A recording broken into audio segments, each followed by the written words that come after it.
הריני מקשר עצמי לכל הצדיקים האמיתיים שבדורנו ולכל הצדיקים האמיתיים שוכני עפר ובפרט לרבנו הקדוש צדיק יסוד עולם לכנו יעמק חוכמה רבנו רבי נחמן לפגע שמחה נח נחמן נחמן זכותו יגן על מצרים ערב טוב à tous בעזרת השם c'était Ishmael c'est paroles de Torah soit pour la fois chez les maths de Inan Lavat Myriam et de tous les malades d'Israël בעזרת השם אל נא רפא להם אל נא רפא להם et les frères d'Aline de toutes les chameaux d'Israël qui ont besoin de se rapprocher du Kisei HaKavod.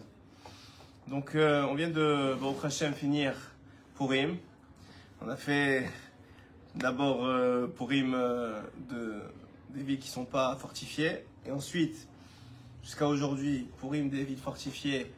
Ils ont continué jusqu'à aujourd'hui pour le Mishté. Donc Baruch Hashem, l'avodat de Purim, on l'a expliqué déjà dans le shiur avant Purim, c'était d'essayer au maximum de dévoiler ce qui est caché. Qui est caché, c'est Hashem Yitbarach, Shtabar Shemolad, dans toute l'histoire de Purim, que ce soit à travers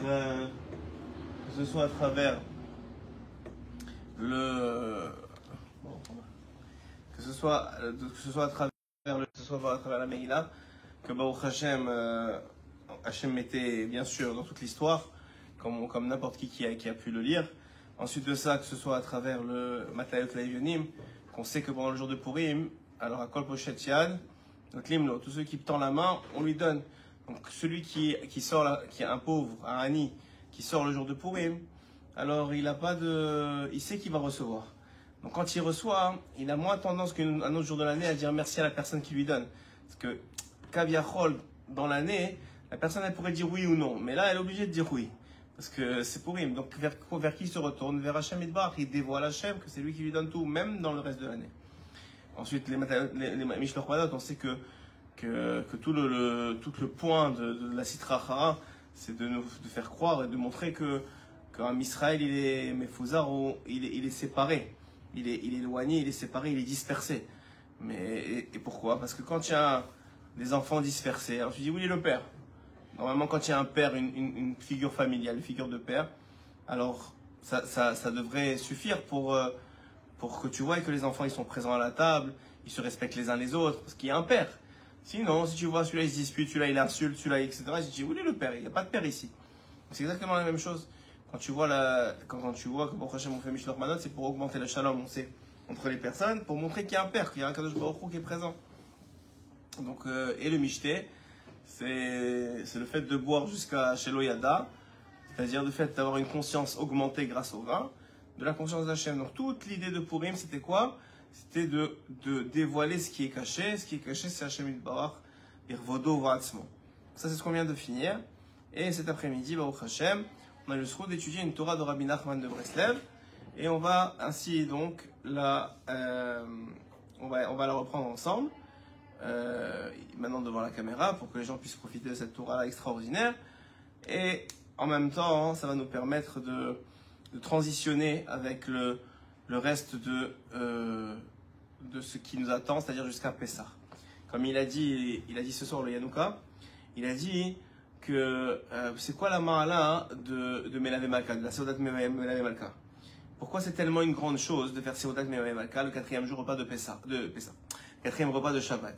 Il a dit premièrement, c'est que ça correspond à David Améler. On sait que la Merkava, qui c'est à Kavod, on va dire le trône céleste, il a 4 pieds. Et le premier c'est Avraham Avinu, et chaque pied a été acquis par Messirut Nefesh, par don de soi. Le premier c'est Avraham Avinu. Pourquoi? Parce qu'il a sacrifié son fils. Le deuxième c'est Yitzhak. Pourquoi? Parce qu'il a été sacrifié. Le troisième c'est Yaakov Avinu, parce qu'il a amené les 12 tribus. Il s'est sacrifié pour ses enfants. Il a amené les 12 tribus, toutes parfaites. Il s'est battu contre la vanne, puis contre Esav. Et c'était une vie de sacrifice. Et le cinquième, c'est le quatrième, excusez-moi, c'était David Améler. David Améler qui a une vie extrêmement difficile. Depuis son jeune âge, il a été repoussé de côté, humilié. On l'a pris pour un moins que rien. On n'était même pas sûr qu'il faisait soi-disant partie du peuple d'Israël. Finalement, il a été oint par Shmuel Hanavi. Je ne sais pas si vous imaginez. Le Rav, il a dit... Et donc, il a dit que tout le but du Koach Adimayon, de la force de l'imagination, c'est pour qu'on soit capable d'imaginer. Hachem nous a donné l'imagination pour pouvoir imaginer la Torah. Parce qu'on n'y était pas. Donc Hachem, c'est l'avant de nous qu'on arrive à s'imaginer qu'est-ce qui est arrivé. Quand vous lisez un peu la vie de David Améler, combien d'abord il a souffert, Ensuite, il a été loin par Shmuel, mais en cachette. Il a été poursuivi par Shaoul, qui le jalousait, parce qu'il savait que c'était sa fin, et que c'était lui qui allait reprendre qu'il se doutait que c'était lui qui allait reprendre le flambeau. Il lui a refusé sa fille, Michal, qui lui était destinée. Après, son fils, David, lorsqu'il devient roi, son fils, l'un de ses fils en tout cas, va se rebeller contre lui. Donc c'est une vie très très très très difficile qu'il a eu, David. Et toute sa vie, toute sa vie, il avait Hachem devant lui. Toute sa vie, son but, c'était quoi? De faire régner Hachem dans le monde. Donc tu te dis quoi? Mais une vie si difficile, il a perdu donc son fils, parce qu'il en est mort, Absalom. Il en est mort. Donc il a perdu son fils, des choses très très difficiles. Mais il n'a jamais renié Hachem. Toujours il a continué à le servir. Toujours il a continué à croire en lui. Toujours il a continué toutes les nuits, nuit après nuit à chanter ses louanges, à lui faire des téhilim. Et arrive la fin de sa vie. Et David Améler, il demande à Hachem, quand est-ce que je pars de ce monde? Il dit, je ne peux pas te dire, on dit pas, ça se dit pas. Il dit, ok, au moins quel jour? Il dit, je peux pas te dire quel jour. Ok, au moins quel jour de la semaine? Il lui dit, tu vas partir Shabbat. Et donc, qu'est-ce qui se passait? À chaque fois qu'un Shabbat il finissait, c'était Mélamé Malka. Donc quoi? C'était quoi son Mélamé Malka, lui? C'était pas le Mélamé Malka de n'importe qui. C'était son repas pour fêter le fait qu'il avait encore une semaine à vivre. Au moins une semaine à vivre. C'était malgré que tu viens de sortir, comme il a dit le Rav, malgré que tu viens de sortir des horreurs de Shabbat, de la lumière de Shabbat, de la connexion que tu peux avoir avec Hachem à Shabbat, et tu rentres dans la semaine qui a une chol, qui est l'obscurité de ce monde, il faut travailler, il faut se battre, il faut gérer tous les problèmes. David, il faisait un repas en l'honneur d'Hachem. Merci, tu m'as encore donné une semaine. Une semaine, il ne savait pas ce qui allait se passer la semaine d'après. Mais une semaine, c'est la valeur de la vie. David, malgré toute la souffrance que j'ai mis lui envoyer, il valorisait la vie. Chaque heure de vie, c'était une occasion extraordinaire de se rapprocher de Dieu. Donc ça, c'est la valeur du Malem et Malka. Et ici, voilà ce que dit Rabbi Nachman. Vaya Moda Merachok. Donc, le verset, il est dans Shemot. Il parle du moment où on va recevoir la Torah. Le peuple se tient loin de la montagne, où Moshe nigash el Arafel. Et qu'est-ce que fait Moshe? Il s'approche du brouillard. Asher Shama Elokim, que là-bas, la Torah elle nous dit, et Dieu, se trouve Dieu. Ça, c'est la phrase de la Torah, traduction littérale. Le peuple se tient loin, Moshe, il nigash, il s'approche du brouillard, parce que là-bas se tient Dieu. Ça, c'est la Torah, vous comprenez le contexte. On est devant le Har Sinaï, on est tous, les 6 millions d'âmes sont présentes devant le Har Sinaï, ils se tiennent en arrière, parce que Hachem va révéler la Torah, avec les kolot ou brakim, avec le feu et l'eau, et le tonnerre et les éclairs et tout ce qui va avec, oui, avec tout ce qui va avec, mais aussi avec du brouillard. Et ça commence avec le brouillard, et Hachem s'approche du brouillard en sachant que quoi? Que Dieu est là-bas. Alors regardez comment il va expliquer Rabbi Nachman ce verset. Extraordinaire. Kimi sheoler begashmiut kol yamav. Tout celui qui, toute sa vie, marche dans la matérialité, vit avec la matérialité, vit pour la matérialité. Encore une fois, on l'a dit plusieurs fois. La matérialité, elle peut être mise au service de la spiritualité. Quelqu'un qui fait Shabbat, il a besoin de manger pendant Shabbat. Il a besoin, quelqu'un qui veut mettre des défis, il faut qu'il les achète. Et pour les acheter, il faut qu'il y ait quelqu'un qui les fasse, et qui les prépare, et qui les écrive. Tout ça, ça prend de la gashmiyut. Mais c'est de la gashmiyut au service de la spiritualité. Mais quelqu'un qui n'a pas de spiritualité, que c'est que de la gashmiyut. Kol Yamav, il marche dans la gashmiyut. Toute sa vie, c'est quoi le prochain restaurant, c'est quoi les prochaines vacances, c'est quoi le prochain émission à regarder, c'est quoi la prochaine voiture à acheter, c'est quoi la prochaine maison à investir. Toute sa vie, c'est ça. Pas le prochain restaurant parce qu'il veut faire plaisir à sa femme et c'est du shalom bayit. Pas la prochaine vacances parce qu'il a besoin de s'aérer la tête pour revenir et mieux étudier la Torah. Pas ça. Juste netto pour ce que c'est. Alors, cette personne-là, je m'excuse, j'ai un peu la voix cassée.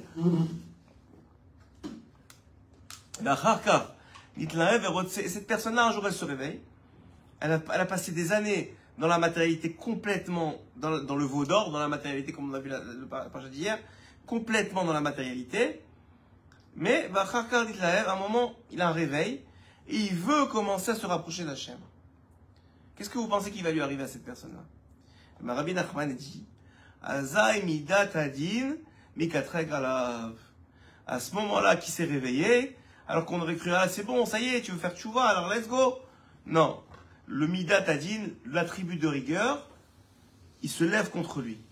Comment tu veux, toi, avoir le droit de te rapprocher du Kodesh HaKodashim, du Saint des Saints, d'Hachem Itbarar, du Boré Haolam, de celui qui a tout créé, alors que ça fait des années que tu lui craches à la tête?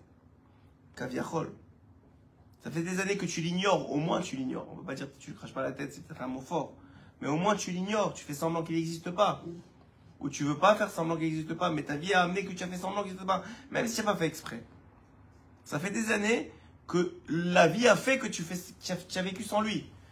D'où tu viens, et c'est pas moi qui parle, hein, Shalom, bien au contraire, on parle de Midat Adin, la tribu de rigueur. D'où tu viens, dit la tribu de rigueur, et tu as le droit de te rapprocher comme ça du roi des rois, que des tzadikim, ils ont mis toute leur vie sans faute depuis leur naissance jusqu'à leur mort pour arriver à se rapprocher.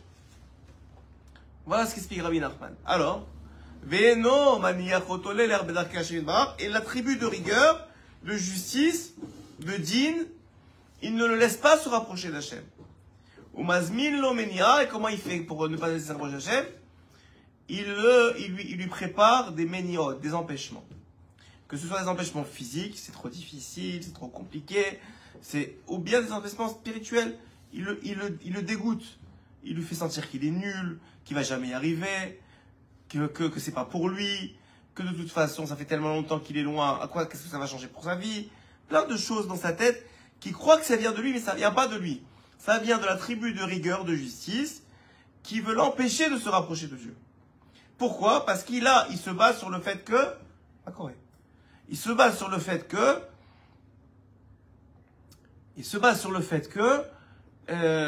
Il a fait tellement de fautes jusqu'à maintenant. Hashem Yitbarach chafetz chesed. Mais Hashem Yitbarach, dit Rabbi Nachman, ça c'est la tribu de justice. Mais Hashem lui-même, il cherche le chesed, il cherche la bonté. Il cherche à exprimer sa bonté.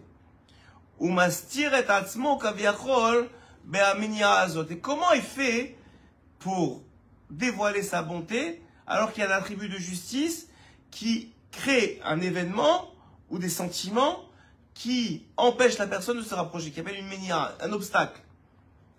Eh bien, Hachem, sa bonté, c'est quoi? C'est de se cacher lui-même dans l'obstacle. Ou Misheu Bardat, et celui qui a un peu de connaissance et de conscience. Ou Mistakel Be'amenia, lui, il regarde l'obstacle. Ou Motse Shama Bore Barocho, et là-bas, il trouve Hachem. Comment? Il va dire maintenant, tu sais quoi, l'Israël commence à lui dire, tu sais, mais c'est trop dur, mais c'est trop grand. Alors tu dis quoi, Davka? Si c'est trop grand, je vais commencer par là, je vais commencer par petit, je vais avancer. J'y arriverai pas, c'est pas grave. Ou bien il va te dire, mais non, tu comprends, tu n'as jamais fait ça, tu sais pas comment faire. Eh ben c'est pas grave, je vais aller au Beth Midrash, je vais m'asseoir, et je vais apprendre, comme il a fait Rabbi Akiva. Comment Rabbi Akiva, il est devenu Rabbi Akiva? Il avait 40 ans, il ne connaissait pas la Lef-Bet. Sa femme, elle a tout perdu pour se marier avec lui, alors qu'il ne connaissait rien. Tout ça parce qu'elle a vu en lui des bonnes midotes, des bons traits de caractère. Et parce qu'elle lui a demandé de lui promettre qu'il allait étudier la Torah. Il se marie, son père il renie, Rachel bat Kavasavoa, il renie Rachel, parce qu'elle s'est mariée avec un Amaharetz. Il lui a dit au moins, est-ce qu'il connaît une Mishnah? Est-ce qu'il connaît une Gemara? Est-ce qu'il connaît Shema Israël? Il connaît rien. Quoi, tu as trouvé que lui dans le monde? Elle lui dit oui, c'est lui que je veux. Il dit si c'est lui que tu veux, tu m'as perdu. Moi, je ne peux pas marier ma fille à un Amaharetz, c'est quelqu'un qui ne connaît rien. Je suis le plus riche ici, tu pourrais avoir le plus grand Talmid Chacham. Je ne t'ai pas demandé un homme riche, j'ai de l'argent. Mais un Talmid Chacham, quelqu'un qui connaît Dieu, quelqu'un qui aime Dieu, quelqu'un qui révèle Dieu. Non, je veux lui. Il a dit, alors si c'est comme ça, lui il n'a pas compris. Parce qu'il n'a pas vu ce qu'elle a vu. Donc il a laissé tomber. Maintenant, les jours ils passent, les semaines ils passent. Et Rachel, elle va voir son mari, elle lui dit, tu m'as promis que tu vas étudier la Torah. Oui, je vais aller. Encore une fois. Et au bout de quelques mois, elle lui dit, écoute, moi j'ai tout perdu. J'ai tout laissé tomber pour toi. Tu m'as promis, tu vas étudier la Torah. Et là, elle aurait pu s'énerver, dire ça y est, je divorce, c'est fini, tu m'as menti. Comme, je sais pas, prendre ce qu'on appelle mochin des katnout. Ouais, ça veut dire être restreint dans sa tête, voir ce qui va pas. Non, elle était tellement grande, Rachel, elle cherchait à comprendre qu'est-ce qu'il y avait derrière l'histoire. Elle savait que son mari c'était quelqu'un de bien. Pourquoi il respecte pas sa parole? Elle lui a dit, c'est quoi ton problème? Il lui a dit, ils vont tous se moquer de moi. Qu'est-ce qu'elle a fait, Rachel? Elle lui a donné un âne. Elle a dit, ok. Elle a dit, c'est comme ça. Elle voulait enseigner quelque chose à son mari. Ils ont pris un âne, si je me rappelle bien, avec des habits comme ça, habillés, ou je sais pas, avec des sortes de guirlandes dessus, etc. Et elle a dit à son mari, viens avec moi au chouk. Il dit, comment on va aller au chouk? Ils vont se moquer de nous. C'est quoi cet âne là? On dirait un singe. Il lui a dit, ben viens, on va voir. Ils vont là-bas et tout le monde rigole, se moque d'eux sur toute la route. Arrivé au chouk, tout le monde rigole. Et Rabbi Akiva, il comprend pas. Rachel, qu'est-ce que tu cherches? Il lui dit, écoute, rien, laisse-moi faire. Le lendemain, reviens avec moi. Non, ça y est, ils se sont moqués de nous hier, ils vont encore se moquer de nous aujourd'hui. Ça y est, c'est suffit, on cherche pas les problèmes. Viens avec moi. Ils reprennent l'âne, ils repartent sur le chemin et tout le monde rigole. Et dans le chouk, tout le monde rigole, mais il y a moins de gens qu'hier. Et le troisième jour, ce qu'il avait de bien, c'est qu'il a écouté sa femme. Il est parti encore une fois avec sa femme. Et là, au bout de 3 jours, il n'y a presque personne qui regarde. C'est devenu, ça y est, la bdicha, la rigolade, c'était une journée, 2 journées. Au bout de 3 jours, c'est fini. Et là, Rabbi Akiva, il dit à sa femme, waouh, il n'y a presque personne qui est venu nous voir aujourd'hui. Il dit, tu vois, les gens, ils se moquent le premier jour, le deuxième jour. Mais après, ils oublient. Ils ont autre chose à faire dans la vie. Toi, si tu vas aller t'asseoir avec les enfants de 6 ans à apprendre la lève-bête, ils vont se moquer de toi 1 journée, 2 journées, 1 semaine. Mais après, ils vont t'oublier. Et toi, tu connaîtras la Torah. Et exactement ce qui s'est passé. Et il a écouté sa femme. Il est parti étudier. Il est devenu Rabbi Akiva, le plus grand maître de tous les maîtres qu'on a eu dans le Talmud. Rabbi Akiva, c'est ce qu'il dit ici. Il y a eu une ménia. Il aurait pu s'arrêter, Rabbi Akiva. La ménia de la honte, d'avoir peur qu'on lui fasse honte, qu'on l'humilie, qu'on se moque de lui, ça aurait pu le garder Akiva, le palefrenier, toute sa vie. Mais sa femme, elle a réussi à lui faire dépasser cet obstacle, cette ménia, et il est devenu Rabbi Akiva. Mais c'était qui l'auteur de l'obstacle? C'était les djinns. 40 ans, tu n'as rien fait, Rabbi Akiva. 40 ans, tu t'es moqué des religieux. 40 ans, tu détestais, la Gemara a dit, tu détestais les Talmidei Chachamim au point que tu étais capable de les mordre comme un âne. Ça veut dire quelqu'un qui lâche pas. Tu crois maintenant tu veux, parce que tu t'es marié avec Rachel, tu veux maintenant étudier la Torah, te rapprocher de Dieu, connaître Dieu, savoir qui c'est Dieu? Dis-moi, pour qui tu t'es pris? Il va falloir que tu subisses la honte et la moquerie. Ah, tu n'es pas prêt? Alors va, tu n'es pas fait pour la Torah. Bah, au Hachem, il a surmonté ça. Alors il dit ici.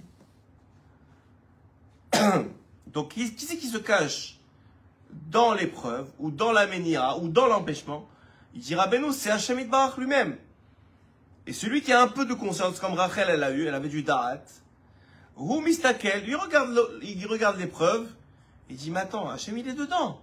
Kemo deita berusha, au contraire, Hachem, il veut que je passe cette épreuve-là. Kemo deita berushalmi, comme c'est écrit dans le Talmud Yerushalmi, dans le Talmud de Jérusalem, Ta'anit Pe'alef, im yomar lecha adam mechan elokecha tomar, si quelqu'un il te dit, où est-ce qu'il est ton Dieu? Echan elokecha tomar, qu'est-ce que tu vas lui répondre? Lo bichrach gadol shebaraam. Il est dans la grande ville d'Aram. Chez Nehemar, comme il est dit, Elai Kore Miseir, il m'appelle de Seir. La grande ville d'Aram, c'est quoi? C'est Édom. C'est l'endroit qui est dominé par la civilisation, qui vient à l'inverse de la volonté de Dieu. Il est donc là-bas, à Édom, à New York, à Los Angeles, à Miami, à Londres. Là-bas, il y a Dieu. J'ai pas besoin de te dire qu'il est à Yerushalayim. Tout le monde sait qu'il est à Yerushalayim. J'ai pas besoin de te dire qu'il est en Eretz Israël. Tout le monde sait qu'il est en Eretz Israël. Mais même là-bas, il y a Dieu. Même dans la Ménia, même dans la plus grande des Astara, dans le plus grand des voilements, il y a Dieu. Vous croyez que les incendies, ça se passe tout ça se réveille tout seul. Vous croyez, il y a Dieu partout, même là-bas. C'est ça qui lui répond dans la Yerushalmi. Mais celui qui n'a pas de conscience et de connaissance, lorsqu'il voit l'empêchement, lorsqu'il voit l'obstacle, il revient tout de suite en arrière. Il dit non. Ah, c'est trop dur. Il faut que j'arrête de fumer. On m'a pas dit ça quand j'ai dit que j'allais faire Shabbat. On m'a pas dit qu'il faut que j'arrête de fumer. Ça, je peux pas. Donc ça, je reviens en arrière. Ah non, ça c'est trop dur. Il faut quoi? Il faut pas faire regarder. Ah, je peux pas. Pourquoi tu peux pas? Qui t'a dit que tu peux pas? Tu peux. Juste doucement. Avance. Pourquoi tu te mets des limites? Pourquoi tu te mets tu écoutes les Yetzirah? Ou Menia ou Bechinat. Anan va à la fin. Et voilà, on va revenir au verset initial. Et Rabbeinu, il explique que cette Menia, cet obstacle, il est de l'aspect du brouillard. Qui a Anan va à faire à Inou Chosher. Parce que les nuages et le brouillard, qui sont l'obscurité, Chosher ou les Shon Menia, c'est une forme d'obstacle. Kemo Shekatouv, Velo Chassarta. Et c'est comme Chassarta, tu ne l'as pas refusé. Ken, Chassarta, ça vient aussi, c'est les mêmes lettres que Chosher. Mais c'est Perouch Pasuk. Il y a un mode, Chosher c'est l'obscurité. Il y a un mode à Merachok. Voici que Rabbeinu il explique le Pasuk. Et voici que le peuple il était loin. Il est resté loin. Pourquoi? Pourquoi rester loin? Parce qu'ils ont vu l'obscurité, ils ont vu l'obstacle. Aïnou Aminia, ils ont vu l'obstacle, donc ils sont restés loin. On me dit Merachok, ils sont restés loin. Au Moshe, mais Moshe, c'est quoi Moshe pour nous? Moshe chez Ubechinat Dat, c'est la connaissance de Dieu, Moshe. Moshe, c'est le top de la connaissance. Donc il dit Moshe dans le verset, il fait référence à la connaissance, à la conscience de Dieu. Lui, grâce à la connaissance, Nigash et la Raphaël, il est rentré dans l'obstacle, il est rentré dans le brouillard. Asher Shama Elokim, parce que là-bas il y a Dieu. Aïnou la Menia. Donc il a traversé l'obstacle. Il a traversé la Menia, et finalement, qu'est-ce qui arrive quand tu rentres dans le brouillard? Rien. Tu continues à avancer. Tu as l'impression de loin que c'est opaque, que c'est un mur. Mais c'est rien. C'est de l'air. C'est une condensation d'air. Sheba be'atzman istar Hashem idbar. C'est juste un voilement sur Hashem. Oh, Tchamanu Mezebi Akadosh, il ajoute. Rabbi Nathan, il ajoute. Chez Osif Levaer Ainyan, il voulait expliquer plus en détail Rabbeinu, alors il a dit la chose suivante. Ma, chez Hashem idbar be'atzmo mastir et atzmo be'torah menia. Le fait que Hashem, il se cache dans l'obstacle, dans l'empêchement. Ve'amar, il dit qui Hashem idbar oev mishpat vegam hu oev Israël. Maintenant, Hashem, Rabbeinu, pour expliquer plus en détail, il a rapporté un concept. Et Rabbeinu, il a dit que Hashem, il aime le mishpat, il aime la justice. Et cet empêchement, il est créé par la justice. Parce que le din, la rigueur, c'est la justice. Une personne qui était loin, qui a fauté des années, elle ne peut pas rentrer sous les ailes de la Shrina comme ça, sans rien. Ça s'appelle la justice. Il aime ça, Hashem. Il aime que la justice soit respectée. Son monde est fait de justice. Mais, dit Rabbeinu, mais, Gam Ohev Israël. Il aime la justice, mais il aime aussi Israël. Achavato chez Ohev Israël. Mais Rabbeinu, il dit, mais son amour d'Israël, du peuple d'Israël, Higdola yoter me'ava chez Ohev et Amishpat. Elle est plus grande, son amour d'Israël est plus grand que ce qu'il aime la justice. Et c'est pour ça que chez Midat Adin, Mekatrek Almi Sheno Raoui, quand la Midat Adin, l'aspect de rigueur, il vient accuser celui qui ne mérite pas de s'approcher d'Hachem, Livli Lenecho Lechnos Lederech HaChaim, et qu'il ne mérite pas de revenir au chemin de la vie. On parle de la vie éternelle ici, parce que quelqu'un qui n'a pas fait Torah ou Mitzvah dans ce monde, il n'a pas droit à la vie éternelle, et c'est très difficile. Donc, il parle ici de la vie éternelle, et Karev la Tzadik, Haemet ou le Derech Haemet, et pour pouvoir avoir droit à la vie éternelle, il faut se rapprocher du Tzadik Haemet, il faut avoir le droit de se rapprocher du Tzadik Haemet et du Derech Haemet. Ne croyez pas, même si on sait qui c'est le Tzadik Haemet, même si on est sûr que c'est lui, le Tzadik Haemet, il va pas te regarder, il va pas te parler, il va pas te sourire, il va pas t'aider. Pourquoi? Parce que tu mérites pas, il y a une midat adin sur ta tête. Donc il faut que tu te battes, que tu t'accroches. Vous croyez que Rabbeinu, quand il marchait dans les rues, il embrassait les gens, il les enlaçait, il disait venez, il faut faire tchouva, venez. C'était pas l'acrobate. C'est pas Rabbeinu ça. Rabbeinu, il fallait se battre pour rester collé à lui. Il fallait se battre pour pouvoir le voir lui embrasser la main. Il fallait se battre contre son Yetzerara, se réveiller tôt le matin, le suivre le soir. Même Rabbi Nathan, vous croyez quoi? Il devait laisser sa famille, il avait des problèmes familiaux.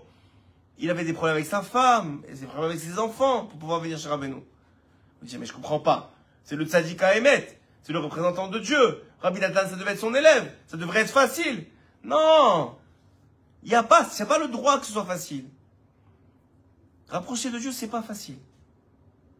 Il y a des béniaotes, il y a des empêchements. Il faut être prêt à les briser parce qu'on sait que c'est la vérité. Parce qu'on sait que c'est le chemin à suivre. Parce que le tzaddik Haemet et la Torah qui émettent, croyez quoi, les gens ils viennent étudier, il est 9h, 10h du soir, ils laissent leur famille, ils laissent leurs enfants, ils viennent au Beth Midrash et ouvrir un livre ou étudier la Torah. C'est pas un sacrifice. Mais c'est ça le démet. Et ça prend un sacrifice. Ça prend d'outrepasser la ménia. Parce qu'on n'a pas le droit. En vérité, on ne mérite pas cet honneur-là et cette chance-là de pouvoir étudier et de pouvoir se rapprocher. Donc il faut bien... Comment on l'acquiert? En traversant l'obstacle. C'est l'obstacle qui nous permet d'acquérir la récompense, d'acquérir le rapprochement. C'est ça que vous comprenez. S'il n'y avait pas eu l'obstacle, on n'aurait pas eu le droit de se rapprocher. Du tout. S'il n'y a aucun moyen, tu n'as pas le droit. D'où toi tu viens, tu veux te rapprocher. Qu'est-ce qu'il a fait Hachem? Il a dit, ok, il y a Midat Hadin, on va créer un obstacle. Mais je vais me cacher dans l'obstacle, parce que quand il va traverser l'obstacle, il va me trouver. Donc s'il n'y avait pas eu l'obstacle, j'aurais même pas eu le droit de me rapprocher. Parce qu'il y a un obstacle, maintenant j'ai le droit de me rapprocher, mais il faut que je traverse l'obstacle. Je ne sais pas si vous comprenez le principe. Il est très très fort, c'est très profond ce qu'on dit ici. Hashem itbarach hu ohev mishpat. Donc on a dit, Hashem il aime la justice. Alken hu itbarach mukhrach kivyachol leaskim leazmin lo meniot. Donc il permet, donc puisqu'il aime la justice, il permet à Midat Hadin, à la tribu de rigueur, d'amener des obstacles, des difficultés dans la vie d'un homme. En fonction de combien il a fauté, de combien il s'est éloigné. Hachem, il peut pas juste fermer les yeux sur la rigueur. Non. Parce qu'il aime le mishpat.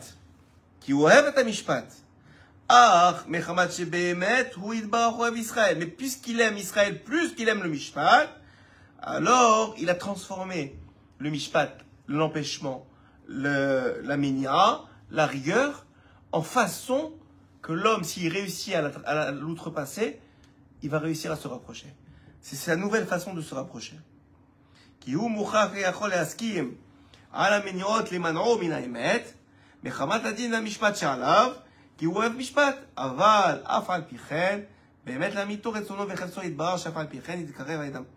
ça, c'est très beau ce qu'il dit Rabbeinu. Il dit, ne soyez pas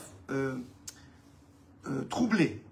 Parce que la vraie volonté d'Hachem, c'est que tout juif dans le monde se rapproche de lui. Tu te dis, mais comment lui, il s'est retrouvé à Tombouctou? Et comment lui, il est avec une Goya? Et comment lui, il mange une pakachère? Ça, c'est des miniotes qu'ils n'ont pas voulu outrepaser. Mais la vraie volonté d'Hachem, comment Hachem, il peut laisser faire ça? Combien de fois on a entendu celle-là? Parce qu'il y a un Midat Hadin. Mais Hachem, il s'est caché dans l'épreuve. Il dit à Hachem, à son fils, moi, ce que je veux le plus au monde, c'est que tu te rapproches de moi. Comment? Tu traverses l'obstacle. Tu laisses la Goya. Tu me fais Shabbat. Tu arrêtes de ne pas manger kasher. Tu reviens en Eretz Israël. Chacun selon la ménia qu'il a. Et si tu traverses cette ménia, tu vas me trouver beaucoup plus que s'il n'y avait pas eu la ménia. Comme David Ameller. Que s'il n'y avait pas eu l'empêchement. Alken Hashem yitbarach noten reshut להזמין לו מניעות, אבל הוא יתברך בעצמו מסתיר את עצמו בכביכול בתוך המניעות. ומי שהוא בר דעת, et celui qui a un peu de conscience, il va comprendre tout ce que je vous ai expliqué. יכול למצוא את Hashem יתברך. Dans la maladie, il va trouver l'Hashem. Dans la difficulté. Tu dis, comme je comprends pas, tu veux que je me rapproche de toi, mais tu m'envoies une maladie, là, allez, non. Que ça fait pas de sens. Non. Aie confiance en moi. Continue à prier. N'aie aucun doute que je vais te sauver. Et quand je te sauverai, tu seras proche de moi et tu auras outrepassé la ménia. Et le Midat Hadin, il ne pourra plus rien dire. Parce que tu auras réussi l'épreuve. Qui behemet en shum menia baolam klal. En vérité, Rabbeinu dit, il n'y a même pas d'obstacle, c'est que du brouillard. Ça n'existe pas l'obstacle, c'est que du brouillard. Qui betokef ameniot be'asman nistara Hashem yitbarach. Parce que finalement, quand tu arrives à, tu pousses un peu, tu trouves Hashem. Grâce à la ménia, à l'empêchement, c'est grâce précisément à la ménia que tu te rapproches d'Hachem. Parce qu'en te battant contre l'obstacle, en tenant bon et en le surcoinçant, c'est à ce moment-là que tu trouves Hachem et donc que tu te rapproches de lui et donc que tu casses la tribu de justice qui est venue rappeler toutes les fautes et tu te nettoies de toutes les fautes qui t'empêchent de te rapprocher de Dieu. Et c'est ça que ça veut dire le verset. Regardez l'explication extraordinaire de Rabbeinu. C'est ça que ça veut dire le verset qu'on a dit au début. Que Moshe, il s'est approché du brouillard. Il a touché au brouillard, qui est l'aspect de la ménia, qui est l'aspect de l'obstacle, de l'empêchement. Qui sham ha Elohim, dit le verset. Parce que là-bas est Dieu, dit le verset. Chazak ou Baruch.